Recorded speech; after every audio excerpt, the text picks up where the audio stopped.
Olá, pessoal. Espero que todos e todas estejam bem. Hoje nós vamos começar a falar sobre o modelo macroeconômico clássico, tá? Então, a gente pode perceber que a estrutura de aprendizagem, ela se divide em três tópicos, né, de ensino. O primeiro, que vai ser o objeto específico da aula de hoje, fala sobre a oferta agregada clássica. O segundo tópico fala sobre a demanda agregada dentro do modelo macroeconômico clássico. E, por fim, o equilíbrio entre oferta e demanda agregada, tá?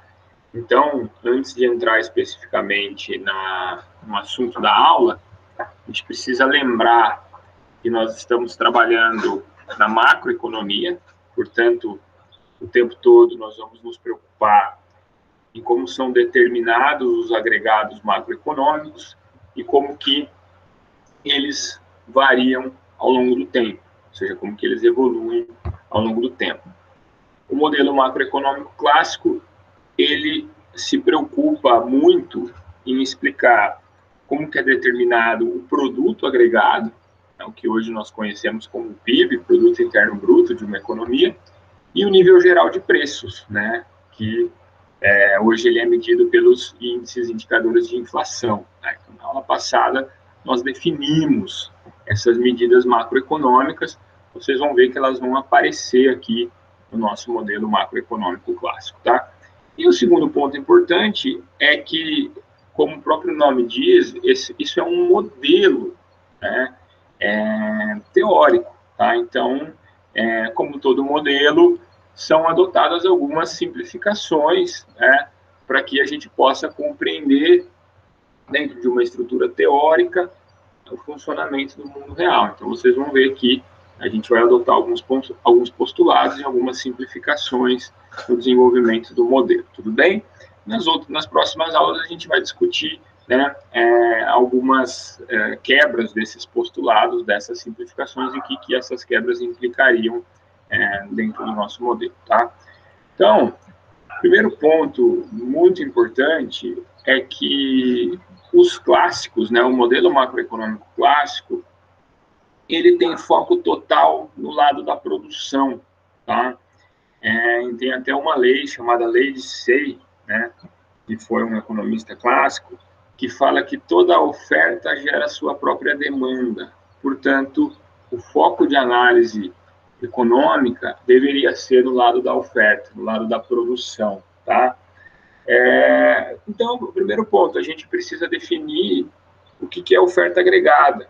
A oferta agregada, na concepção clássica, é o total de produto que uma economia é capaz de produzir a um dado nível de preços, né? Então, é a produção agregada de todas as unidades empresariais de um sistema econômico a um dado nível geral de preços, tá?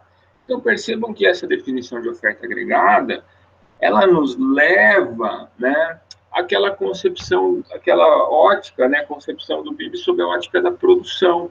A oferta agregada nada mais é do que o somatório do nível de produção das empresas dos três macrosetores da economia, tá? Macrosetor agropecuária, macrosetor indústria e macrosetor comércio e serviços, tá?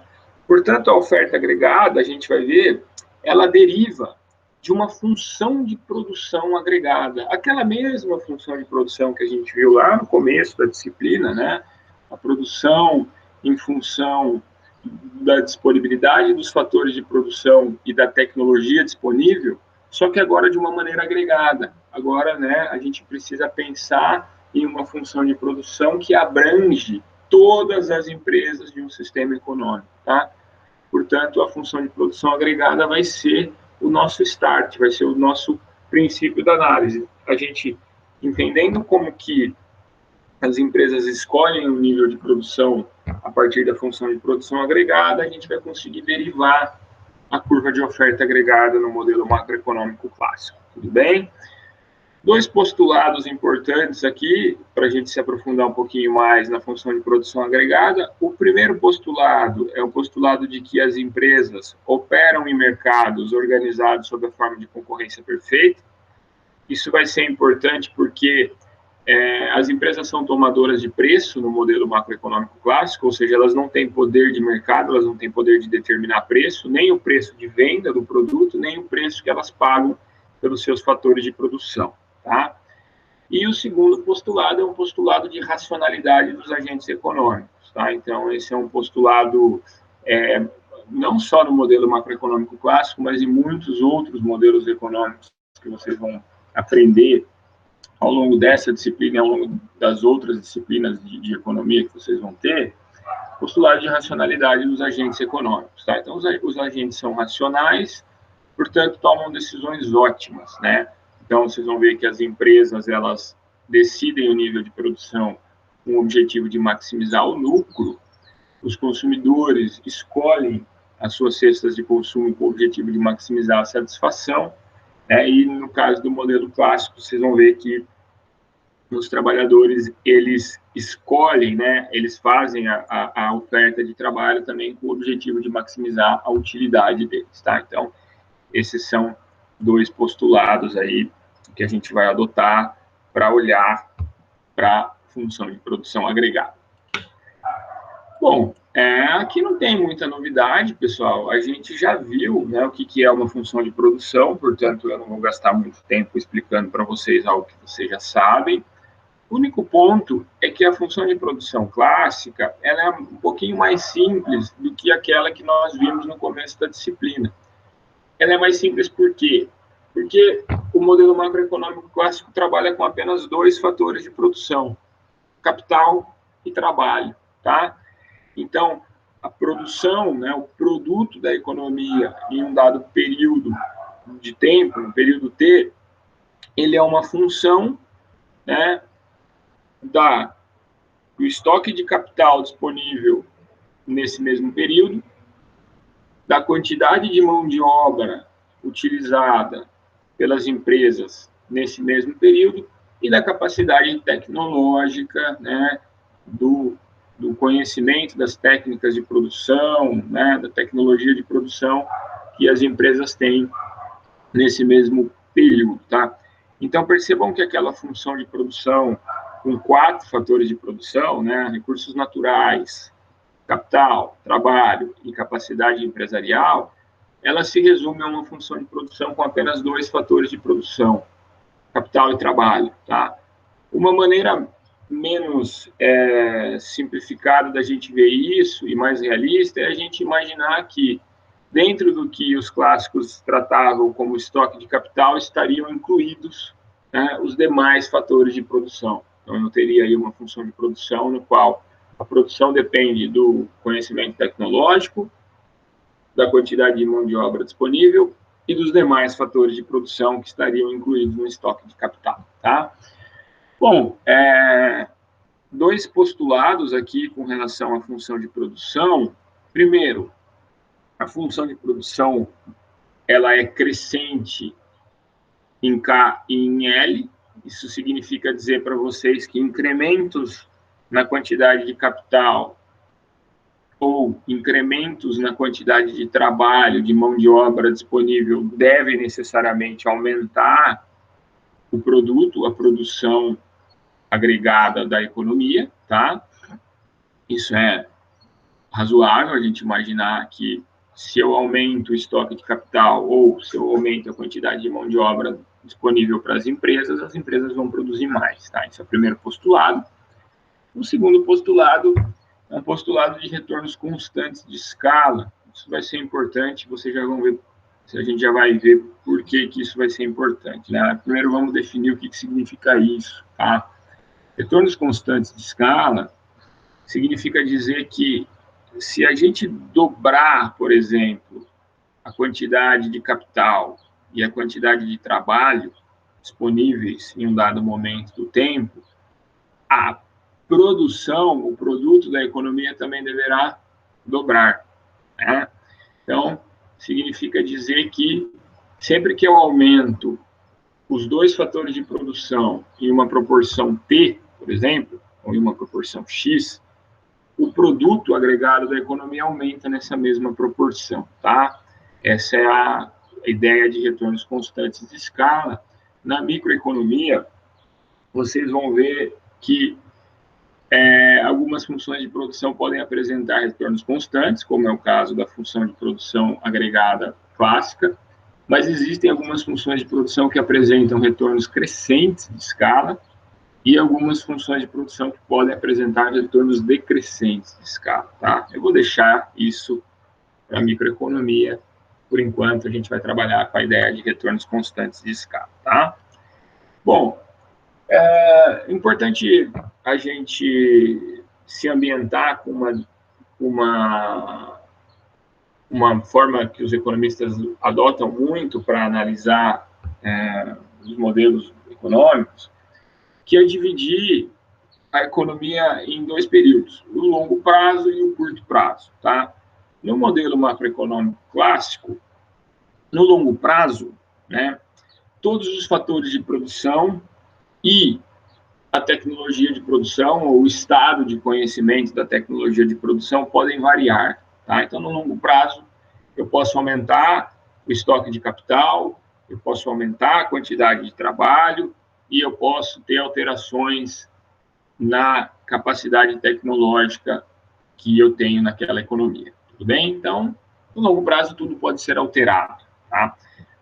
No curto prazo, a única variável da função de produção que pode ser alterada é a quantidade de trabalho, a quantidade de mão de obra que as empresas empregam, tá? O estoque de capital é fixo, ou seja, existe um determinado estoque de capital disponível no sistema econômico e não é possível alterar esse estoque de capital. E o conhecimento tecnológico também é fixo, ele também é dado, tá? É razoável a gente olhar dessa forma, porque se a gente pensar que a acumulação de capital é um processo que pressupõe investimentos e é, de fato, um processo caracterizado por ter um prazo de maturação relativamente longo, assim como o desenvolvimento da capacidade tecnológica também é um processo de mais longo prazo, é razoável a gente imaginar que, no curto prazo, por exemplo, no período de um ano, né, esses dois fatores de produção, o fator de produção capital e o conhecimento tecnológico, eles são dados. Então, dado a quantidade de capital, dado o conhecimento tecnológico, as empresas escolhem a quantidade de trabalho que elas vão alocar e, com base nisso, vai ser determinado o nível de produção agregado da economia, tá? Bom, quando as empresas escolhem a quantidade de trabalho que elas vão empregar, a gente vai ver, né, que as empresas vão olhar para quanto que cada trabalhador adicional gera em termos de incremento no produto, tá? Então, para pensar. A empresa vai contratar, isso está muito relacionado com um daqueles princípios, com aquelas ideias gerais da economia que eu apresentei para vocês, de que indivíduos racionais ou agentes econômicos racionais pensam na margem, pensam em pequenos incrementos, tá? A empresa vai fazer o quê? Segundo a concepção clássica aqui, o que as empresas vão fazer? Elas vão olhar para quanto que cada trabalhador que elas vão contratando a mais gera em termos de incremento de produção, né? Existe uma medida para isso, uma medida econômica para isso, chamada produtividade marginal do trabalho. A produtividade marginal do trabalho, que é uma medida muito importante aqui no modelo macroeconômico clássico, ela nada mais é do que a variação na produção em um dado momento de tempo, dividida pela variação na quantidade de mão de obra naquele mesmo período do tempo. Ou seja, percebam que a produtividade marginal do trabalho é o produto adicional que unidades adicionais de mão de obra geram para a produção da empresa, né? A gente pode pensar de maneira unitária, a gente pode fazer aqui uma aproximação e pensar que a produtividade marginal do trabalho é a quantidade de produto que cada trabalhador adicional gera para a empresa, tudo bem? Então, só um complemento, a produtividade marginal do trabalho, percebam que a forma de calcular ela é a variação da produção dividida pela variação na quantidade de trabalho, vocês estão fazendo a disciplina de cálculo, né? Vocês vão ver lá em microeconomia que a produtividade marginal do trabalho ela é calculada a partir da derivada, tá? Ela vai ser a derivada parcial da função de produção com relação à variável trabalho, ou seja, o efeito de incrementos adicionais da variável trabalho sobre a produção, mantendo-se as demais variáveis fixas, ou seja, mantendo-se, no nosso caso aqui, o capital fixo e dado um determinado nível de conhecimento tecnológico, tá?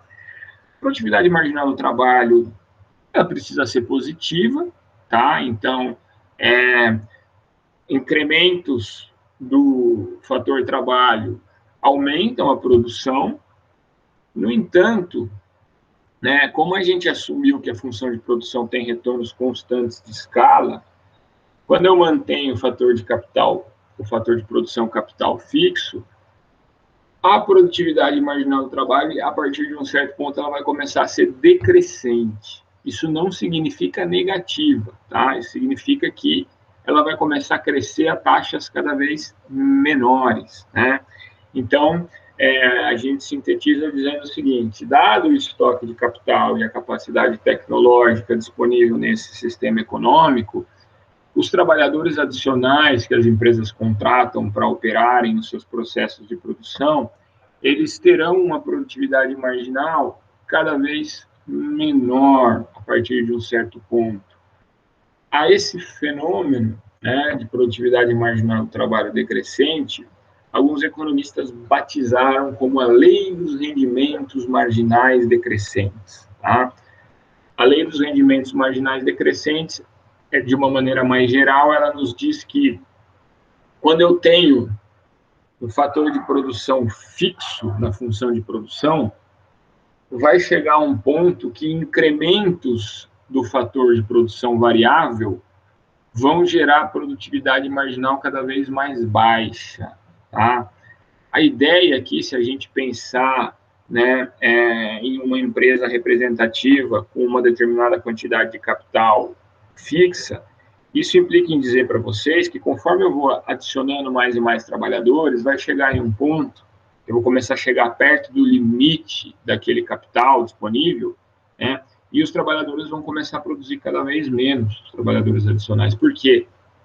Porque o capital disponível está chegando no seu limite, né? Porque eu começo a não ter mais máquina para os trabalhadores operarem, eu começo a não ter mais instalações físicas adequadas para os trabalhadores operarem, e eu começo a ter, né, um estágio quase que contraproducente, no sentido de que cada trabalhador a mais que eu coloco dentro da empresa, ele quase não tem o que fazer, porque ele não tem capital disponível.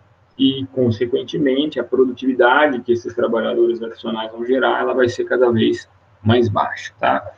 Essa é a ideia da produtividade marginal do trabalho decrescente, né? Isso vai acontecer aqui na nossa função de produção clássica, tá?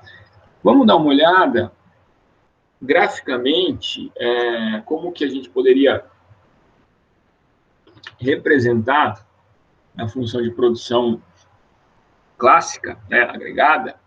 Olha só, nós temos aqui no eixo Y a produção agregada das empresas, nós temos aqui no eixo X a quantidade de trabalho disponível no sistema econômico, ou seja, utilizado pelas empresas, e nós temos claramente um ponto onde, né, a produção adicional decorrente do emprego de unidades adicionais de trabalho, ela começa a crescer cada vez menos. Então, num primeiro momento aqui, ela cresce a taxas crescentes, depois ela se estabiliza, ou seja, ela cresce a taxa constante, e aqui, mais ou menos a partir desse ponto, a gente começa a ter a produtividade marginal do trabalho decrescente, ou seja, eu estou chegando próximo do limite imposto pelo estoque fixo de capital, tá? Duas observações aqui. A primeira é que esses valores dos eixos Y e X são meramente ilustrativos, tudo bem? Então, estou usando aqui valores que são meramente ilustrativos. O importante é a gente entender aqui que a produtividade marginal decrescente do fator de produção variável, que é o trabalho, ela vai gerar esse formato na nossa função de produção agregada. E a segunda observaçãozinha aqui é que, geometricamente, né, vocês devem estar estudando lá funções e gráficos em cálculo, geometricamente, a produtividade marginal do trabalho, né, ela pode ser obtida a partir da inclinação da reta tangente à função de produção em cada um dos seus pontos. Então, ela é a inclinação, né, da tangente em cada ponto da função de produção. Por quê? Porque ela é a variação do produto dividida pela variação da quantidade de trabalho empregada na produção das empresas. Tá? Então, esse vai ser o formato da função de produção agregada no modelo macroeconômico clássico, quando a gente pensa a curto prazo, ou seja, quando a gente pensa que o estoque de capital é fixo e o conhecimento tecnológico é dado. Tá? Agora, e se houver um aumento na acumulação de capital ou um avanço tecnológico? Né? E se eu sair do curto prazo e quiser ir para o longo prazo? Né? E se eu tiver, por exemplo, a incorporação de mais capital no sistema econômico? E se eu tiver um avanço na capacidade tecnológica das empresas, quais seriam os efeitos desses dois fatos sobre a função de produção agregada, ou seja, sobre a função de produção de todas as empresas no modelo macroeconômico clássico? Olha só que interessante. Eu teria um deslocamento para cima dessa função de produção, tá?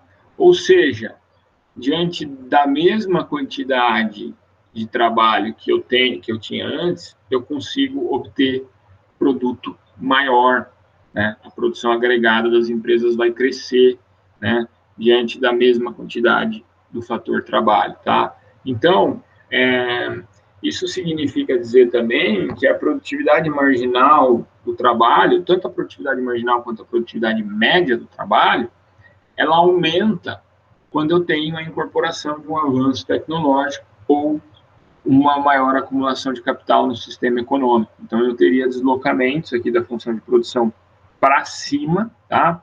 Implicando dizer que as empresas estão, né, operando com maior produtividade no fator de produção trabalho. Por quê?